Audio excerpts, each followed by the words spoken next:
analizojmë këtë, por edhe retorikën e kryeministrit Edi Rama, i cili po kritikohet deri diku për ca shprehje që ka përdorur për protestuesit me zotin Frok Çupi. Mirë se erdhe. Faleminderit. Faleminderit. Në çfarë pike ka arritur protesta sot që ne flasim? Shiko, të paktën dje dhe pardje mund të thuash se ishte fundi i protestës. Domethënë fundi në disa kuptime. Në kuptimin numerik, pa dyshim, sepse dje ishin 300-200 veta, domethënë ishte një gjë që e pa konsiderueshme, një numër i pa konsiderueshëm.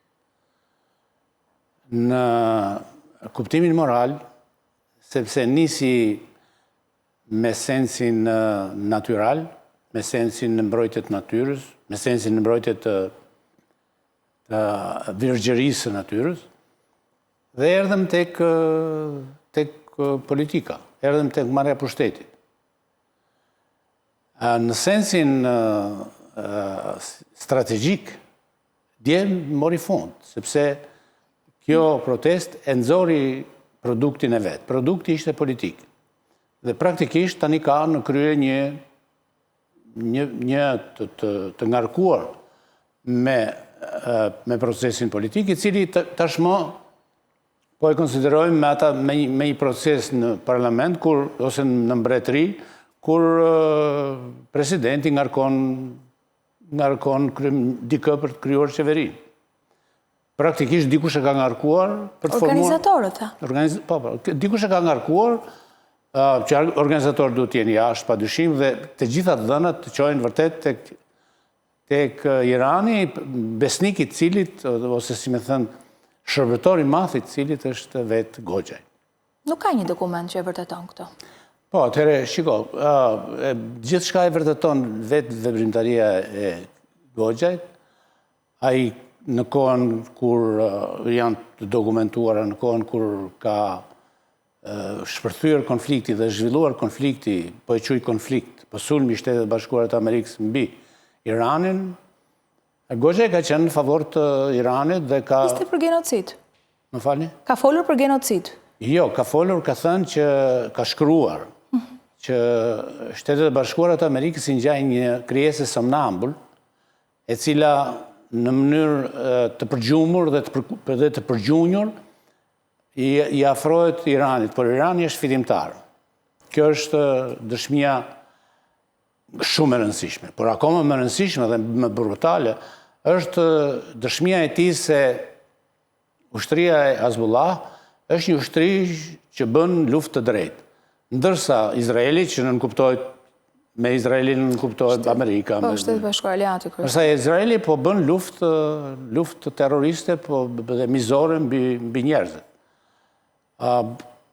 Besoj se përveç të tjerave, Po kjo mund të jetë pikpamje, jo domosdoshmërisht je person i tyre. Pikpamjet në këto raste, Aida, nuk janë thjesht pikpamje, aq më shumë kur ne nuk kemi të bëjmë me një filozof të pavarur, ne kemi të bëjmë me një ushtar, kemi të bëjmë me madje edhe një ushtarak të stërvitur, kemi të bëjmë edhe një të burgosur, kemi të bëjmë edhe me një të dyshuar për mashtrime në luftën e Kosovës, kemi të bëjmë me një person tjetër, kemi të bëjmë me person që po tenton të fus kaçavitet e veta dhe po tregon se në qanë mban. Do të thotë, në raste të tilla, edhe ne shqiptarët, edhe kushdo tjetër në botë, në momente kur kruciale, kur varet në cilin anë do rish, këto janë luftra, dhe në luftë qëndrohet në njërin anë, dhe qëndrohet me një fjalë, qëndrohet me një betim, qëndrohet me një armë. Kështu që në këtë rast nuk ka lidhje fare me pikpamja është një moment të mërësisht i largët. Kjo është qëndrim, kjo është anësi dhe kjo është angazhim. Kjo është angazhim.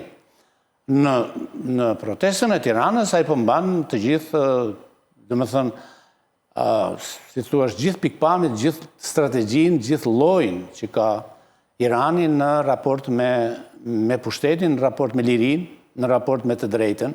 Ai po thotë që ky pushtet do të rrëzohet dhe ne do ta marrim pushtetin me plumb. Domethënë është... Ku e ka thënë me plumb? E tha, nuk e keni dëgjuar? Me plumb jo. Se e di pse, jo se kam dëgjuar, e kam hasur, po dua të lexoj linqimin, mesazhet politike, arkivat që janë hapur, se ka një mori informacionesh tani që... Kjo është deklarat që i dedikohet kësaj proteste. Dhe është thënë me gojën e tij, që kjo gjë bëhet me plumb, nuk bëhet kështu. Do të thotë që kemi të bëjmë me një... Këto janë gjërat të tjera. Kemi të bëjmë me i qartësi. Jemi të qartë tani. Do më është mbyllur kapitulli i paqartësisë, është mbyllur kapitulli i mashtrimit, do më thënë mashtrimi bëri që bëri dhe erdhi deri këtu, është mbyllur kapitulli i fazanëve, i kudion, dhe kemi ardhur te kapitulli që, në fundit, kjo është ajo çfarë kërkohet. Dikush që tenton të marrë pushtetin, të tregoj, të dëshmoj si e merr. Tani. Kemi rënë dakord që kjo është protesta e qytetarëve që u zgjua si një zemërim që zanafillën e patin në Zvërnec dhe nga fjalimet që kanë marrë qytetarët e thjesht kanë pas probleme që nga shëndetësia etj, zullumet, pa kënaqësi. Pse duhet ja faturojmë zotit Goxhaj ose 5 organizatorëve që kanë këtë qëllim dhe pse domosdoshmërisht këta, se logjika ta do të mendosh që nuk përfaqësojnë me mira shqiptarë që kanë dalë aty apo ato që kanë ardhur nga jashtë? Përfaqësimi është tjetër gjë, Aida. Përfaqësimi do ta shikojmë nëse shkojnë në votime. Nëse bëjnë një parti, këta kanë një hapësirë për të bërë parti politike. Hapësira është parti islamike e politikës islamike. Si? Është një parti islamike që do bëhet prej këtyre. Nëse do bëjnë parti, këtë hapësirë kanë dhe këtë portret po tregojnë. Ç'a hapësirë? Apo në mënyrë figurative? Është hapësirë sepse ne s'kemi parti islamike në Shqipëri. Ne s'kemi parti Azbullahi në Shqipëri. Ne s'kemi parti anti-amerikanë në Shqipëri. Ne nuk kemi parti terroristë në Shqipëri. Ende s'kemi. Kjo është hapësira. Dhe këtë hapësirë, urdhroni bëjeni, por bëjni statusin, nëse u apranon ligji, bëjni strukturat e tjere. Ka ardhur problemi në këtë pikë. Islami s'është terrorizëm, Si? Islam, terrorizëm... Nuk është islami, është terrorizmi islamik është terrorizëm. Islami është si gjithë, si krishti, si krishterimi, si ortodoksia, Islami është gjë nga më të respektuara që ka bota. Çdo me thënë, mos i ngatrojmë gjëra. Ose... Lidhja... Unë e kuptova, po dua ta rikthej sepse këto janë aq delikate sa mund të na dalin nga konteksti. Shiko, aq delikate konsiderohet tek ne se si jemi mësuar. Domethënë teoria jonë nuk është zhvilluar në pikë se s'kemi praktik ne që të kemi parti terroriste të llojit islamist. Nuk kemi pasur, nuk kemi. Ne nuk kemi, shqiptarët nuk ndahen në krishterë dhe në islam. Shqiptarët ndahen kush e do atë dhe unë vetë dhe kush është kundër. Tër jetën e tyre. Nuk kemi në ndarje të shqiptarëve në këtë mënyrë. Dhe këtë eksperiencë nuk e kemi. Mbase na e sjellin. Këtë gjë po them. Dhe po ta sjellin normal, do të aplikojnë, do të shikojnë ligji. Por formulat që do ta marrin pushtetin me plumb, formulat që do ta marrin pushtetin me rrugë, formulat që ne kemi me vete Iranin dhe jemi kundër Izraelit dhe jemi kundër Shtetet Bashkuara të Amerikës, këto janë formula që besoj, kam mendimin, jo vetëm mendimin, po kam gjithë shpresën e Zotit se në Shqipëri nuk bëjnë... Ata folën qartë, ndryshim të kodit zgjedhor, ndryshim ligji për financim partive politike dhe organizatave ndryshme, kufizim të ushtrimit detyrës kryeministrit jo më shumë se 2 mandate e të tjerë. Kërkohet gjithashtu anullimin e ndryshimeve për zonat e mbrojtura, trashëgimia kulturore, paketa ligjore shfuqizohet, paketa e maleve, kontratë sociale me qytetarët, nuk ka asnjë lloj nuance të fesë apo tjetër gjë. A janë korrekt këto si kërkesa? Shiko, askush nuk e thot që tani se bëhet. Ashtu, ato kërkesat janë kërkesa që nuk i takojnë një grupimi si ky. Janë një mashtrim tjetër, si që ishte mashtrim Flamingo, si që ishte mashtrim me qindra parullat të tjera, si që ishte mashtrim që s'kemi energji drita elektrik. E diti që atje një qytetarët kanë shkuar dhe me atë pasionin për të shkarkuar hallet e tyre, të mashtruar, realisht të mashtruar. Kanë kërkuar dhe s'kemi drita në shtëpi. S'kemi dhe ujë 24 orë. Kanë thënë që s'kemi dhe ujë. Po marrim këtë gjë, do me thënë. Barna. Po mirë, dakord. Kush po thotë, të gjitha hallet janë. Njeriu i ka 3 hallet. Po sa produktive është ti mashtrosh njerëzit që kanë hallet, të sjellësh në bulevard dhe të thuash s'pun kam me hallet tuaja, unë dua pushtetin dhe e dua me grykën e pushkës. E dua me plumë. Tani, kush po tallet me hallet e qytetarëve? Këta që duan parti për vete dhe duan parti për Iranin, apo jo vetëm për Iranin dhe për dashakesit të tjerë që se duan Shqipërinë. Ne kemi pranuar, kemi konstatuar, jo vetëm ne, NATO, Amerika, Europa, ka konstatuar dhe ne po ashtu, se në Shqipëri ka plot influencat huaja, ruse, serbe, iraniane, sidomos, dhe e tjerë. Do me thënë, kanë investuar, paguajnë media, paguajnë organizata politike, paguajnë organizata, kjo është shumë e njohur, paguajnë organizata OEF, OEQ, e tjerë, dhe padyshim që ne tani kemi të bëjmë me rezultat të tyre. Cili është rezultati? Me sa duket, ju a thash se di, me sa duket, influencat e Iranit janë më të fuqishme se të tjerat dhe nxituan për të nxjerrë goxhajin në krye. Do të thënë, nxorën kartën e tyre përpara kartave të tjera. Ju e dini që liderët të tjerë të kësaj proteste kanë thënë se ne kemi influenca të huaja, kemi influenca serbe, greke e tjerë, por nxitoi Irani dhe tha jo, është influenca jonë. Ja ku e kemi. Atëherë të presim, shikon, nuk është alarmante. Alarmante është mënyra agresive, është dhuna që ushtrojnë, është dhuna mbi njerëzit, është dhuna verbale, është fyerja, është dhuna mbi fëmijët që po ushtrojnë. Po nuk është problem se bëjnë një parti politike urdhëro, vazhdoni, silleni. Ky është problem. Dhe diferenca me qytetarët me që më folët, qytetarët tani janë harruar, nuk kanë asnjë lidhje me qytetarët.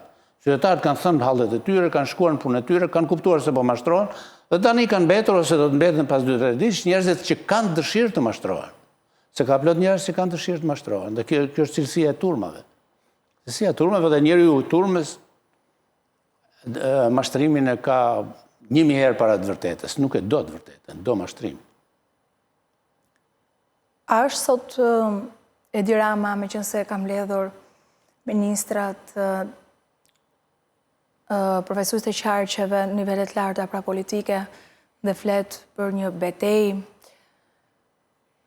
Pra duhet, për nga mënyra se si kanë marrë ngjarje që kemi njerëz, me qindra mijëra njerëz, me 2 korrik do të vinë sërish protestues nga shqiptarë që e kanë lënë vendin, rikthehen me kërkesat e tyre, ata na treguan forcën me mira që erdhën këtu dhe me platformën që ka përballë. Është i friksuar Rama sot?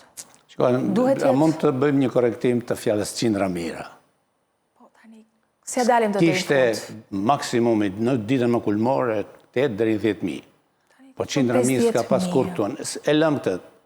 Këta kanë bërë një gjë që në fundit kjo psikoze ka kthyer njeriu në numër. Ta kthesh njeriu në numër është vepra më kriminale e diktaturave dhe e grupimeve të dhunshme. Edhe kur bënte Berisha dhe neve e kritikonim që s'kishte numrat, ky standard tjetër? Njeriu numër është tjetër gjë. Dhe njeriu këta e kanë konsideruar vetëm numër. Ky s'është problem. Jo më thoni për këtë që është i friksuar Rama. Se protesta i kërkohet dorëheqja, sheshi është plot. Po nuk kërkohet dorëheqja, si kërkohet dorëheqja? Dëgjoj, në radhë të parë, gjëja më e thjeshtë që kemi, që po mësojmë ne, është se ajo që kemi thënë 1000 herë që kultura demokratike në këtë vend është akoma në formim. Është akoma e paformuar. Jemi në një vend që kemi jetuar në shoqëri të tjera, po në shoqëri demokratike. Dhe për një qytetar në një shoqëri demokratike, Amerikë, Europë, kudo që e di shumë mirë, e di njësoj si dihet për kristianët Rosaria dhe si dihet për muslimanët Kurani. Dihet që në demokraci vota vendos për qeverisjen.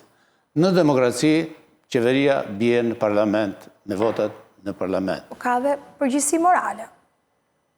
Përgjegjësia morale, po e thot Edi Rama çdo ditë që mba përgjegjësi morale edhe kur i dhem koka dikujt. edhe kur dikush shkon në spital me dhimbje këmbe. Ç'lidhje ka përgjegjësia morale? Ne po flasim për politikë dhe po flasim për përgjegjësira ligjore. Kështu që në çfarë bën, pse i bën mbledhjet Edi Rama? Edi Rama mban mbledhje gjithmonë dhe punon gjithmonë, për të thënë vërtetë. Është në aktivitet të paimagjinueshëm. Po ne jemi me luk pas protestave dhe shohim me një vëmendje të shtuar. E para, e dyta, realisht ai ka deklaruar dhe po të njohim, ne e njohim arketipin e Edi Ramës si tip. Ai reflekton dhe tha që do të reflektojë dhe është duke reflektuar në kërkesat e qytetarëve të këtyre.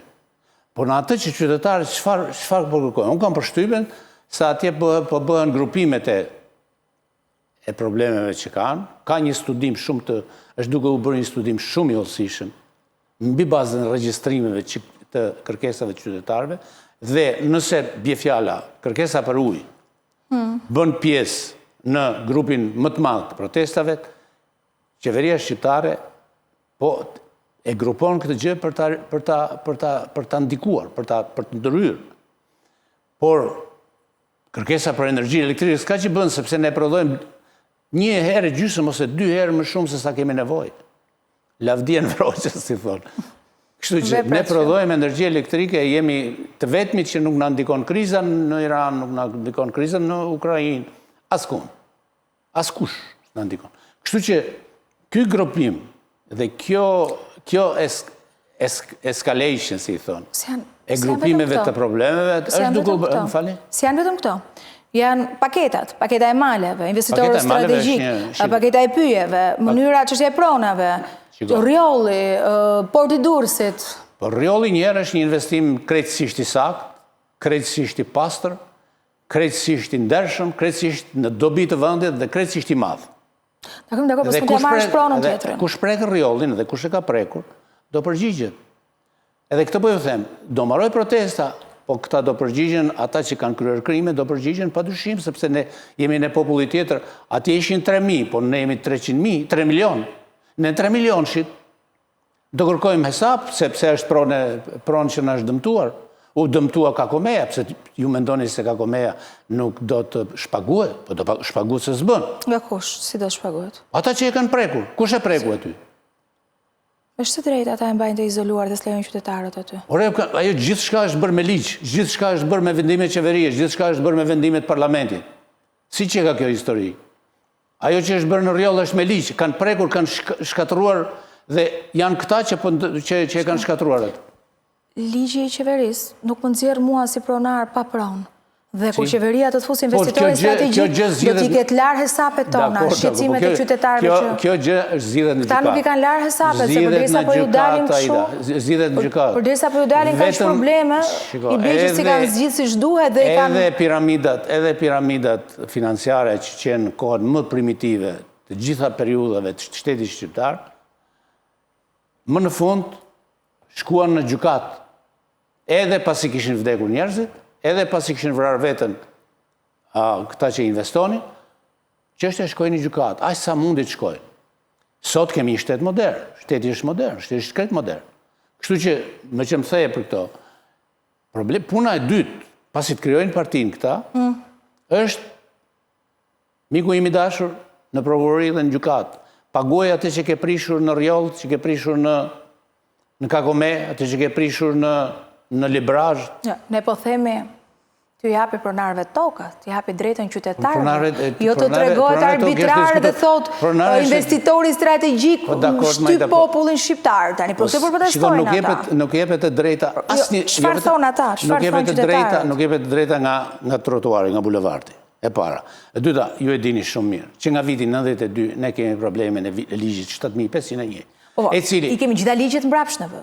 Ligj nuk thehet mbrapsht, si do i kemi të gjitha që na kanë bërë një mori problemesh. Jo, nuk futet tek moria. 7501. Tash shkojmë në Stamboll, të hapim arkivat e Stambollit. Kryqëzata pretendon në Zvërnec prona. Ta me 7501, këta të stërgjyshve. Atëherë këta i turbullojnë ujërat kot, sepse ligjet janë sistemuar. Është marrë si kolateral dimish, është marrë 7501. Jemi të detyruar të veprojmë mbi atë duke riparuar sa të mundim për me ndershmëri ligjore. sepse ajo është shkatërrimtare, dhe jemi detyruar të ecim në atë gjë, për pas 100 vjetës mund të riparohet, në riparon realiteti, por 7501 nuk mund të arrezosh për shkak se duhet të arrezosh shtëpitë e gjithë shqiptarëve, që janë ndërtuar mbi toka që s'dihet se ç'janë. Të paktën 90% e shqiptarëve duhet ngelen pa shtëpi, duhet ngelen me rrënoja, do të mos kenë tokë etj etj. Ky është problemi. Atëherë, Kuvendi i Shqipërisë ka aplikuar ligje sa më shumë afër Bashkimit Evropian, që këtë çështje e kanë në kuptimin që e kanë kuruar, e kanë riparuar, i kanë thënë ja ky është ligji që do të zbatojmë të gjithë. Këtë ligj që do të zbatojnë të gjithë, këta thonë se zbatojmë. Atëherë kush ka përgjegjësi?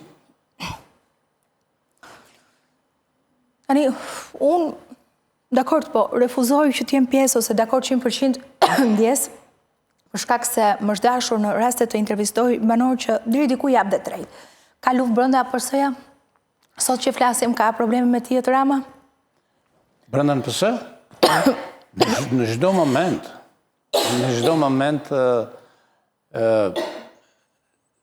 si Rama, si kushdo që ndërton një parti, dhe që nga familja, që ndërtohet një familje, patjetër që ka probleme. Por ajo çfarë po vëmë re, jemi në një situatë që kryeministri, domethënë Leoni të them kryetari i shtetit ka shpallur se ne ndodhemi në një gjendje lufte, jemi të sulmuar. Në këtë rrethana kur ne jemi të sulmuar, e gjithë veprimtaria shikohet në sensin me lupën politike. Dhe padyshim që edhe në Partinë Socialiste, ata që ishin të dobët, ata u thyen. Domethënë, mendoni që kemi parasysh luftë, dikush që sulmon Shqipërinë dhe dikush që Shqipëria që mbrohet. Në kohën që ata na sulmuan, ata në radhë parë, nëse vini re, duhet jemi të vëmendshëm kur bëjmë analiza, ata fillimisht sulmuan deputetët. Dhe i sulmuan deputetët për të gjetur cilët janë deputetët më të lakushëm, më të dobët. Me qëllim që ndryshonin balancat në parlament. Sepse ashtu mund të merrin pushtetin me njerë, ose si mund të krijonin një gjurlludi. Dhe gjetën të paktën 2 deputetë shumë të dobët, mos ka dhe të tjerë.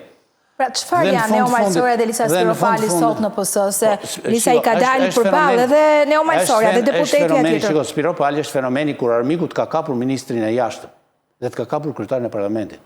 Do me thënë, lufta është e tillë që të ka kapur ministrin e jashtëm, s'është për turp ta themi.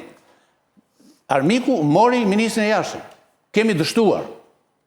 Kemi gjetur një ministër të jashtëm që thyej shumë shpejt për 2 lekë. Dhe ta ka marrë armiku atë. Nuk e ke. Po Neo Malsoria, se kështu i them, deputetës për çfarë? Po Neo Malsoria është shumë më thjesht. Po vazhdon të jetë përballë. Ajo vazhdon të jetë përballë me kërkesa, jep dorëheqjen. Gjaja s'quhet përballë. Ajo është antare e grupit parlamentar të Partisë Socialiste. Ajo është një njeri që nuk di se ç'është politika, njeri që s'ka asnjë koncept politik, njeri që mendon si gjithë këta protestues që duke bërë zhurmë, ke thënë diçka, njeri pa identitet, kishte një shans të merrte identitet duke qenë dikushi, nuk që e gatshme. Dhe kështu që nuk krahasohen, domethënë në sensin e dorëzimit krahasohet me Spiropali. Spiropali është dorëzuar para armikut si ministre e jashtëm. Kjo, kështu si artikuloni ju.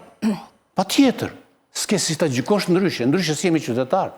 Ma është një deputete me kontribut ish ministre që kërkon që të ketë një marrëveshje tjetër duke evidentuar problemet që kanë socialistët. Dhe në kuadër kësaj, a mund ta reformoj Rama? Ajo kërkoi mbasi u dorëzua, mbasi ishte dorëzuar më përpara. Dhe mbasi kryetari i Partisë Socialiste e kryeministri i tha që nuk je për këtë punë, domethënë kishte dështuar. Pra ju thoni që ajo ka qenë bashkëpunëtore dhe ka qenë... Nuk thash bashkëpunëtore, është dorëzuar dhe ka dorëzuar postin. Nëse kemi postin e ministrit të jashtëm, thuaj arkivin e ministrit të jashtëm e kemi në Teheran. Kështu perceptohet. Arkivi ynë diplomatik është dorëzuar në Teheran. Të jemi serioz me fatet atë dheut. Po të jemi serioz me fatet e vendit. Të jemi serioz me konceptet e luftës dhe të paqes. S'bëhet ndryshe. Dhe ajo kërkoj, praktikisht, kur u shfaq më në fund në publik, si që u shfaq këj Gogja, u shfaq dhe tha që kryeministri duhet të dëgjoj protestuesit. Çfarë të dëgjosh? Që do të marrim zvarr? Çfarë të dëgjosh? Që do t'ikish brenda datës të korrigjojmë gabimet që kanë bërë tani. Ore, lëri gabimet. Unë do të marr, ai thotë do të marr zvarr. Çfarë të dëgjoj kryeministri? Që ti merr zvarr mua apo kush je ti, po unë të dërgoj. Po ç'kjo histori? Po kush ja heq të drejtën socialistëve që kanë dhënë kontribut, ti kërkojnë kryetarit për të përmirësuar? Se ndoshta se çon në këtë pikë. Po si po përmirësim, po kanë kontratë re kërkon. Unë nuk kam parë që të heq drejt njëri. S'kam parë. Po s'kemi parë zëra kundër, askush s'ka guxuar. Ne kemi analizuar. Askush nuk ka guxuar ti thot kryeministrit? Ku i dim ne se s'ka guxuar? Unë di që atje zhvillon, unë s'kam qenë brenda asaj, por kuptoj që një unitet në Partinë Socialiste, një fitore në Partinë Socialiste, nuk arrihet me hallakatje. Edi Rama nuk i hallakat njerëzit. Edi Rama është një metodist i mrekullueshëm në politikë. Edhe sikur të mos ketë shpirtin e asaj që ju thoni s'ka me shpirt, se edhe Kadareni thoni s'ka shpirt mirë, për shkrimtari i mirë. Për që me thënë? Nuk e kam kuptuar kur dhe nuk kam për ta kuptuar, nuk duhet të kuptoj kur.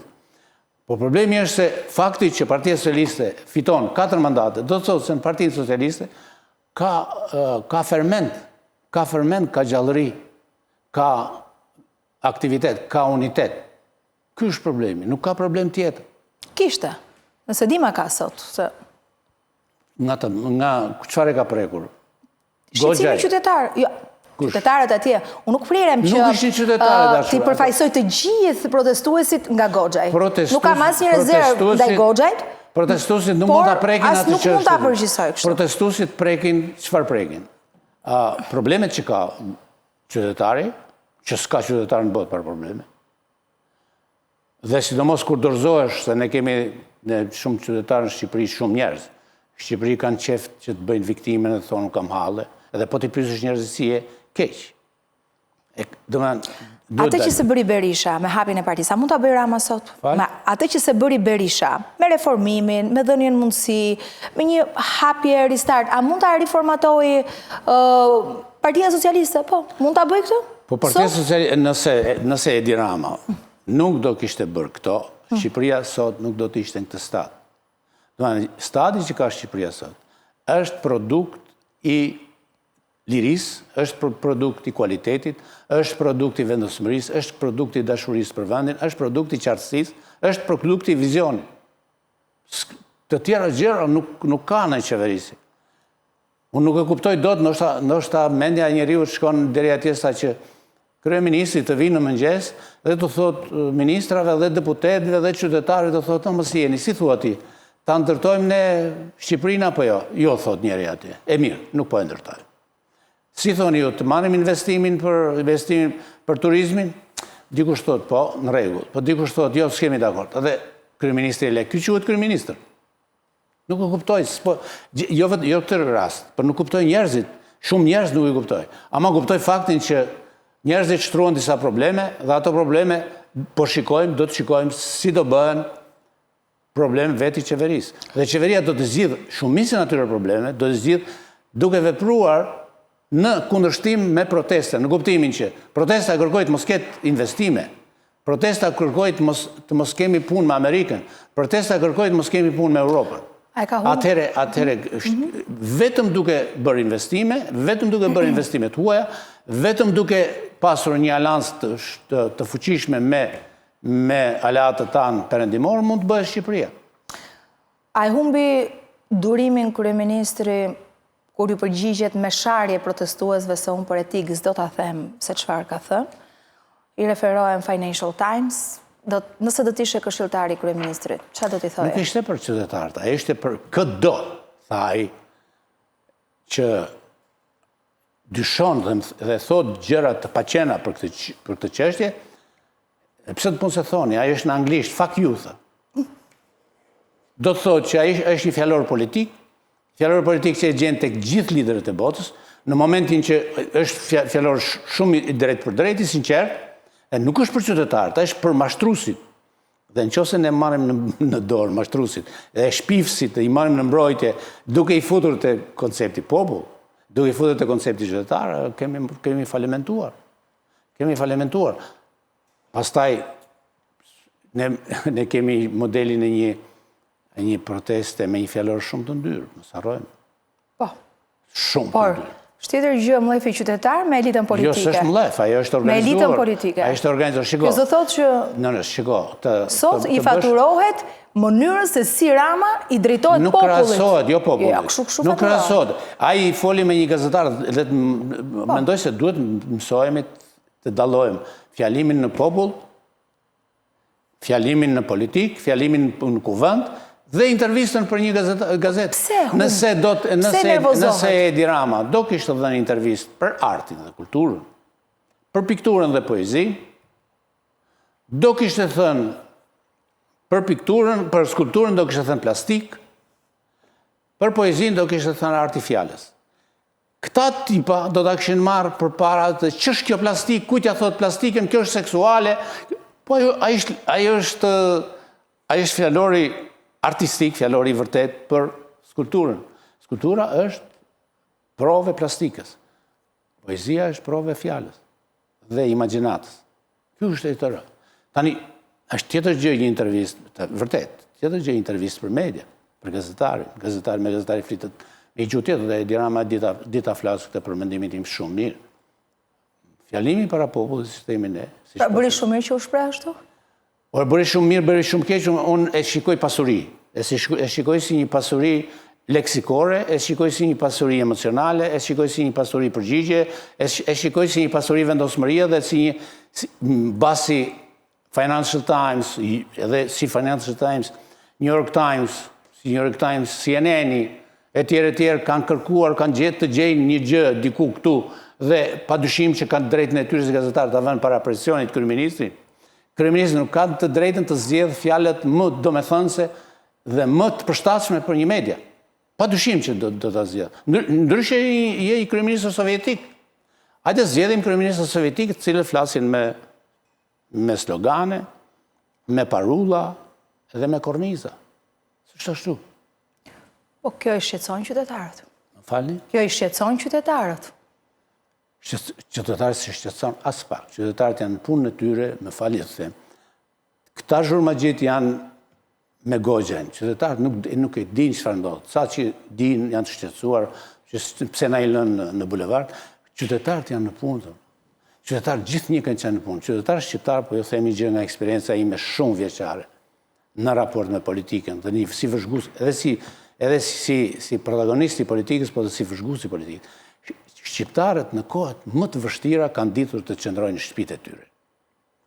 Në vitin 92, kur gjithë socialistët, komunistët, lidhurit me komunizmin, ata që ishin lidhur në komunizmin në Shqipëri ishin më shumë se 80% e popullsisë, në kohën kur i sulmoi Sali Berisha, i hoqi nga puna, i hoqi shtëpitë, i hoqi telefonit, i bëni ligjin 24/1 që i ishte gjithë nga puna, çfarë bën?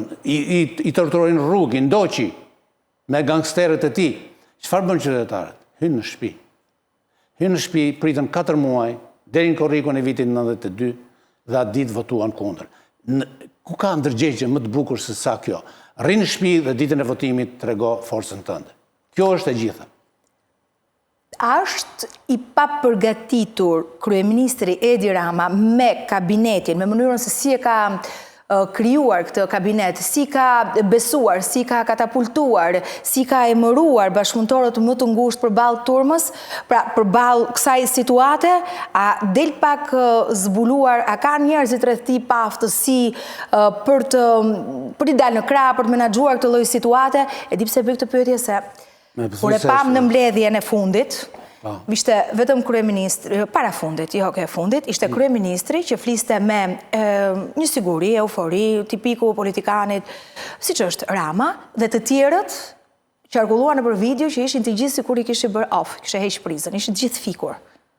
Jo, ajo është punë me algoritma siç janë të tjerat, me sajesa, ata që kanë bërë për shembull kur isha unë në Vlorë, më thonë njerëzit ç'a bëhet kështu se na kanë nxjerrë 1 milion, se këto që kanë bërë këto algoritma e kanë bërë Vlorën në protestë 1 milion vlonjat. Ishte në figurë. Në Durrës ishin 1 milion të tjerë. Në Tiranë 1 milion. 3 milion ishin brenda një dite në protest në rrugë, sipas inteligjencës artificiale dhe sipas mashtrimeve. Kështu që edhe një fotografi, ju e dini, edhe në kohën kur kishte vetëm fotografi bardhëzi, ishe në gjendje ta retushoje. Po ne nuk po i shikojmë shumë aktiv, edhe në këto rrjetet sociale, reagimet. Kush janë?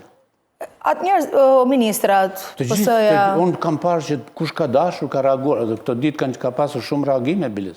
Ministra, ministre, dhe kanë qenë reagime që, thënë vërtetën, mendoja se... Se kjo është një betejë digjitale. Jo, mendoja se njeriu është e prirë për të qenë kritik, për të qenë skeptik. E unë nuk e dija përveç që deputetës Kuko, që një njohësit si një kapacitet teorinë e demokracisë, për të tjerë nuk e mendoja se ishin ashtë të qartë, por ishin shumë qartë, dhe janë të rinj. Dhe kjo që thoni ju që i ka katapultuar, si nga shoqëria e ka marrë nga Partia Socialiste, kam përsi, të maj prap Arta Dadën 400 vjeqe. Nga e mori Neo Malsoren? Neo Malsoren e mori nga dhit, nga biznesi. Dhe duhe stimulu biznesi, duhe falenderuar edhe respektuar Dukagjini, duhe parë një njeri që edhe pse ka studiuar diku jashtë, kthehet dhe punon në familjen e vetë me dhit. Janë gjëra shumë interesante dhe ka shpres njeriu se kjo bëhet. Për çfarë krim është kjo? Nuk është krim ajo se çfarë dikush tjetër bëhet. Edhe fëmijët nuk bëhen si prindrit. Tani janë kriminal prindrit, ka plot rast. Tani, kjo është e gjitha. Ta bëjmë hipse të vrava, shpritse të vrava. A duhen të ri apo duhen tjetër?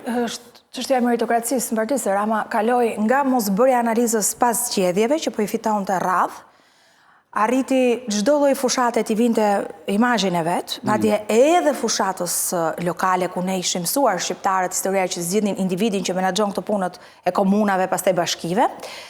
Arriti nga zgjedhja e drejtorëve në televizor, arriti që ata që kishin një background që jo që s'bëri analizë për të parë çfarë po ndodh në Partinë Socialiste, po ata që ishin njerëz që ndoshta kishin një lloj kontributi, ndoshta edhe të vjetri që i themi neve, i vurin fund të listës dhe neomalsoret i vurin në ballë ose prind pra, ajo prej qarkun e Shkodrës, ishte e para.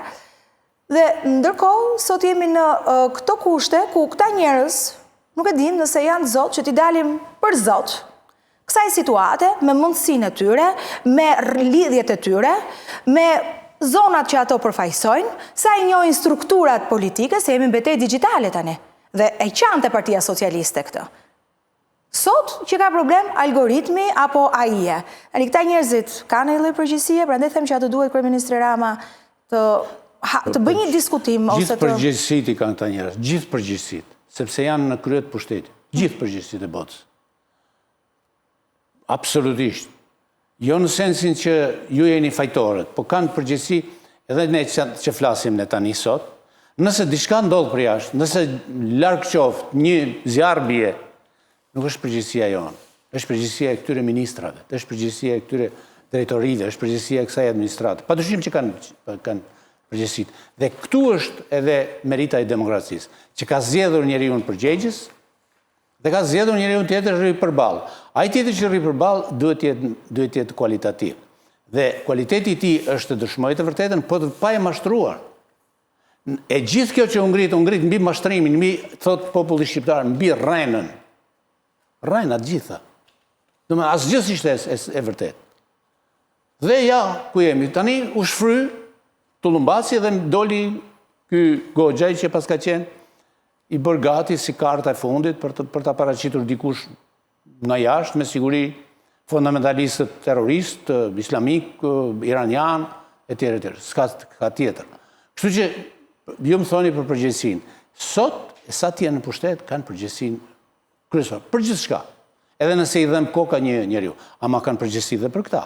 Dhe kanë përgjegjësi edhe për faktin që atë janë keq përdorur fëmijët. Çfarë do bëj gjyqi?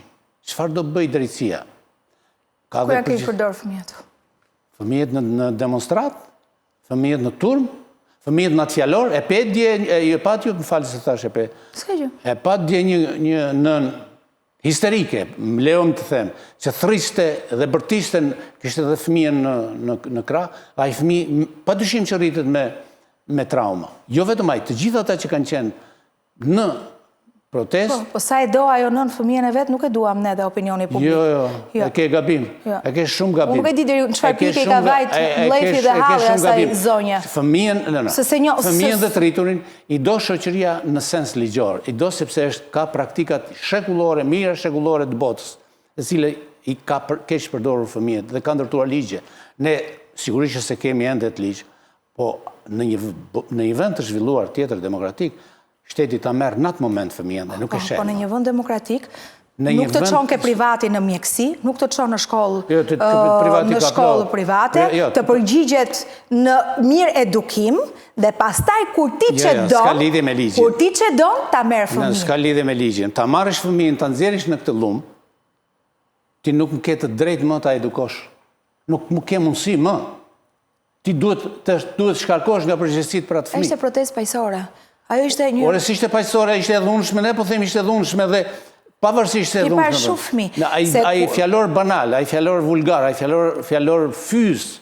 Ju e dini. Kur Berisha bën protesta, që i bën vetëm me burra, i themi ka mbledh një tuf burra kriminal dhe po të kishte kauza, do të bashkoheshin edhe zonjat dhe fëmijët. Kur dalin zonjat dhe fëmijët për shqetësimin, dalim në tjetër tezë. Kriminalet janë kriminal, qoftë burr, qoftë grua. Se pak gra ka që bëjnë krime, sepse... Po, dakord.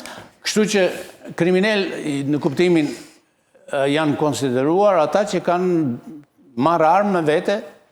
Ata janë një paqësore, as një lloj shqetësimi, mbledhin edhe plerat kur ikin. A mundet se, shiko, kur thatë për fjalorin e intervistës së Ramës, thatë që është një fjalë që se përmenim do të që ishte në anglisht, dhe që ishte në anglisht fuck you, që do të thot në djallë vafsh.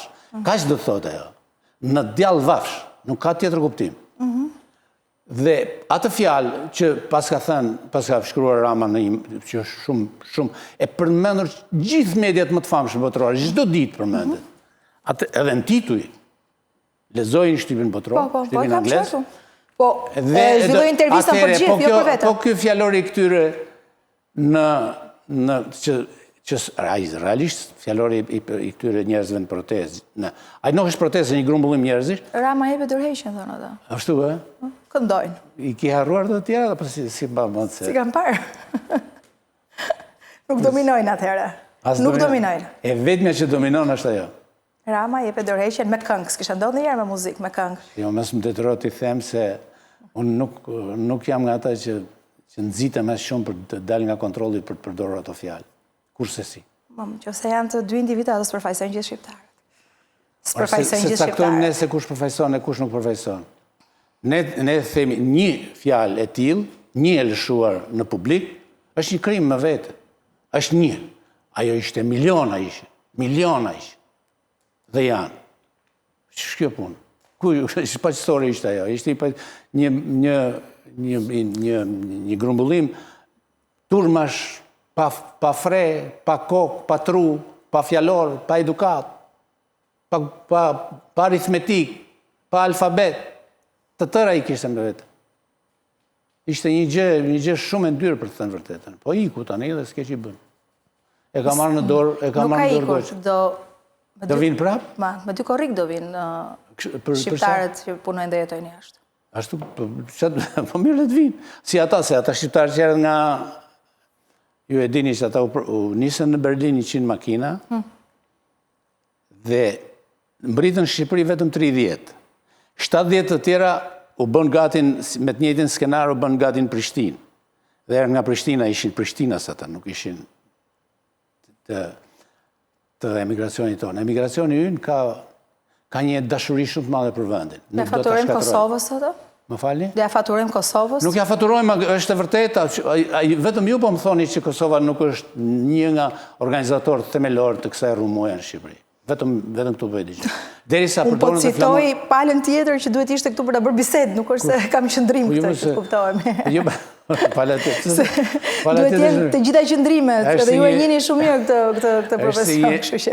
Është si një sondazh në Shqipëri që thot njerëzit votojnë për partitë, dherët njënën e tjetën, po kanë një 25% votojnë për një parti që nuk ekziston. Kështu që kemi një që se ekziston. Do të vjojmë, se kjo do të vjojnë dhe protestat, ka sot protestat, ne do t'jemi sërish së bashku për sot. Faleminderit, kënaqësi. Faleminderit juve. Faleminderit dhe ju që na ndoqësh, jemi nesër në orën 10.